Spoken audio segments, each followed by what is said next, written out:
Sir ಹೆಂಗೆ ಇದು ಶುರುವಾದ ಸ್ಟಾರ್ಟಿಂಗ್ ಈಗ ಆಲ್ಮೋಸ್ಟ್ ನಾರ್ಮಲ್ಲೇ ಇತ್ತು, ಈಗ ರಿಲೀಸ್ ಆಗುತ್ತೆ ಅನ್ನೋ ಹಂತದಲ್ಲಿ ಇತ್ತು, ನೀನ್ ರಿಲೀಸೇ ಆಗ್ಬಿಡುತ್ತೆ ಅನ್ನೋ ಹಂತಕ್ಕೆ ಬಂತು. ಆದ್ರೆ ಕೊನೆಗೆ ಈಗ ಫೈನಲಿ ಆಗಸ್ಟ್ 7ಕ್ಕೆ ಸಿನಿಮಾ ರಿಲೀಸ್ ಆಗ್ತಾ ಇರುವಂತದ್ದು. ಹೆಂಗ್ ಶುರುವಾಯ್ತು ಈ ವಿವಾದ ಅಂತ ಅದನ್ನ ನೆನಪು ಮಾಡ್ಕೊಳ್ಳೋದಾದ್ರೆ? ಅದು ಟೀಸರ್ ಇಂದ ಶುರುವಾಯ್ತು.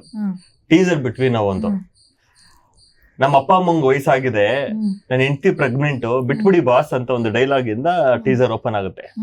ಅಲ್ಲಿಂದ ಸ್ಟಾರ್ಟ್ ಆಯ್ತು ಈ ಕತೆ. ಅಲ್ಲಿಗೆ ಫಸ್ಟ್ ನಮ್ದು ಸೆನ್ಸರ್ ಆಗಿತ್ತು, ಅಂದ್ರೆ ನಮ್ಗೆ ಸರ್ಟಿಫಿಕೇಟ್ ಕೊಟ್ಟಿರ್ಲಿಲ್ಲ. ಅಲ್ಲಿ ಫಸ್ಟ್ ಸೆನ್ಸರ್ಗೆ ನೋಟಿಸ್ ಕೊಡ್ತಾರೆ. ನೋಟಿಸ್ ಕೊಟ್ಟಾಗ ಆಲ್ರೆಡಿ ಸೆನ್ಸರ್ ಇಶ್ಯೂ ಆಗೋಗ್ಬಿಟ್ಟಿದೆ, ಏನು ಮಾಡಕ್ಕಾಗಲ್ಲ ಅಂತ ಹೇಳ್ಬಿಟ್ಟು ಅದು ಸ್ಟಾಪ್ ಆಗೋಗ್ಬಿಡುತ್ತೆ. ನೆಕ್ಸ್ಟ್ ಸಿವಿಲ್ ಕೋರ್ಟ್ ಹೋಗ್ತಾರೆ. ಸಿವಿಲ್ ಕೋರ್ಟ್ ಅಲ್ಲಿ ನಮ್ಮಂತೆ ಆಗೋಗ್ಬಿಡುತ್ತೆ ಕೇಸು.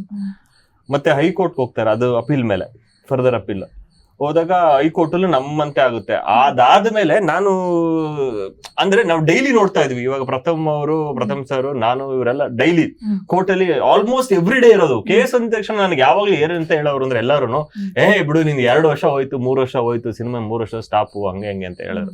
ನಾವ್ ಅದನ್ನ ಚಾಲೆಂಜ್ ಆಗಿ ತಗೊಂಡ್ಬಿಟ್ಟು ಒಂದು 3 months ಅಲ್ಲಿ ಸಿವಿಲ್ ಕೋರ್ಟ್ ಹೈಕೋರ್ಟ್ 2 ಮುಗಿಸ್ಬಿಟ್ವಿ. 3 months ಅಷ್ಟೇ. ಅದ್ರ ಒಂದು ತಿಂಗಳು ಅದ್ರಲ್ಲೂ ಬ್ರೇಕ್, ಏನು ಕೋರ್ಟ್ ಹಾಲಿಡೇ ಇತ್ತು. ನಮ್ಗೆ next day every day date ಸಿಗೋದು ನಮ್ಗೆ. ಅದು ನಮ್ಮಿಂದ ಅಲ್ಲ, ಸೀನಿಯರ್ ಕೌನ್ಸಿಲ್ಗಳು ಅಲ್ಲಿ ಹೋಗಿ ಕೇಳೋರಲ್ಲಿ ನಮ್ಗೆ ಅರ್ಜೆಂಟ್ ಆಗಿ ರಿಲೀಸ್ ಇದೆ, ನಮ್ಗೆ ಡೇಟ್ ಆದಷ್ಟು ಬೇಗ ಹಾಕೊಂಡ್ ಕೊಡಿ ಅಂದಿದ ತಕ್ಷಣ ಜಡ್ಜಸ್ ಅದ್ರ ಮೇಲೆ ಅವರು ರಿಕ್ವೆಸ್ಟ್ ಮೇಲೆ ಇಮಿಡಿಯೇಟ್ ಡೇಟ್ ಹಾಕೋರು. ವಿವೇಕ್ ಸುಬ್ಬಾರೆಡ್ಡಿ, ನಾವ್ ಇವತ್ತಿಲ್ಲಿ ಕುತ್ಕೊಂಡು ಈ ಸಿನಿಮಾ ಬಗ್ಗೆ ಮಾತಾಡ್ತಾ ಇದೀವಿ ಅಂತ ಅಂದ್ರೆ ವಿವೇಕ್ ಸುಬ್ಬಾರೆಡ್ಡಿ ಅವರೇನೆ ಕಾರಣ ಇದಕ್ಕೆ. ಅವ್ರಿಲ್ಲ ಅಂತ ಹೇಳಿದ್ರೆ ಯಾವ್ದೇ ಕಾರಣಕ್ಕೂ ನಾವು ಕೇಸ್ ಗೆಲ್ತಾ ಇರಲಿಲ್ಲ. ಅವರು ಮತ್ತೆ ಅವ್ರ ಅಸೋಸಿಯೇಟ್ಸ್ ತುಂಬಾ ವರ್ಕ್ ಮಾಡಿ ನಮ್ಗೆ ಕೇಸ್ ಇಲ್ಲಿವರೆಗೂ ಮುಗಿಸ್ಕೊಂಡ್ಬಿಟ್ರು. ಅವತ್ತೇನಾಯ್ತು ಅಂತ ಹೇಳಿದ್ರೆ, ಕೇಸ್ ನಮ್ ಕಡೆ ಆದ್ಮೇಲೆ ಅವ್ರು ಹೋಗ್ತಾ ಇದ್ರು, ನಾನೇ ಮಾತಾಡಿಸ್ದೆ ಅವ್ರನ್ನ. ಪ್ರಥಮ್ ಸರ್ ಅಂತ ಹೇಳಿದೆ, ನೆನ್ಸ್ದೆ.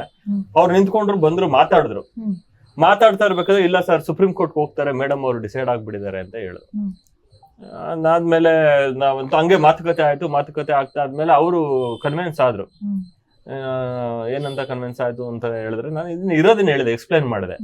ನೀವು ಸಿನಿಮಾ ನೋಡಿಲ್ಲ, ಏನು ನೋಡಿಲ್ಲ, ಸುಮ್ನೆ ಅಸಂಪ್ಷನ್ ಮೇಲೆ ಇದೆಲ್ಲ ಹೋಗೋದು ಸರಿ ಇಲ್ಲ, ಹಂಗೆ ಅಂತ ಹೇಳಿದ್ರೆ. ಅವ್ರಿಗೆ ಕನ್ಸರ್ನ್ ಇದೆ ಸಿನಿಮಾ ಬಗ್ಗೆ, ಅವ್ರಿಗೂ ಕನ್ಸರ್ನ್ ಇತ್ತು, ಲಾಯರ್ ಅವ್ರಿಗೂ ಕನ್ಸರ್ನ್ ಇತ್ತು, ಮತ್ತೆ ಎಲ್ಲೋ ಒಂದ್ ಕಡೆ ವಿಜಯಲಕ್ಷ್ಮಿ ಮೇಡಮ್ ಅವ್ರಿಗೂ ಕನ್ಸರ್ನ್ ಇತ್ತು. ಅದಾದ್ಮೇಲೆ ಅವತ್ತೇನೆ ಸಾಯಂಕಾಲ ವಿಜಯಲಕ್ಷ್ಮಿ ಮೇಡಮ್ ಅವ್ರ ಹತ್ರ ಮಾತಾಡಿ, ನೆಕ್ಸ್ಟ್ ಡೇ ಮಾರ್ನಿಂಗು 9:30 ಹಂಗೆ ಕಾಲ್ ಬಂತು. ಕಾಲ್ ಬಂದಾದ್ಮೇಲೆ ಪ್ರಥಮ್ ಸರ್ ಅವರು ನಾನು ಎಲ್ಲ ಕುತ್ಕೊಂಡು ಕಾಲ್ ಅಲ್ಲಿ ಮಾತಾಡಿದಾಗ ಒಂದ್ 15 minutes 20 minutes ಇದ್ರ ಬಗ್ಗೆನೇ ಮಾತುಕತೆ ಆಯ್ತು.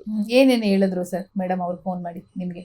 ಅದೇ ಇವಾಗ ಸಿನಿಮಾ ಮಾಡ್ಬಿಟ್ಟಿದೀರಾ, ಆಯ್ತು.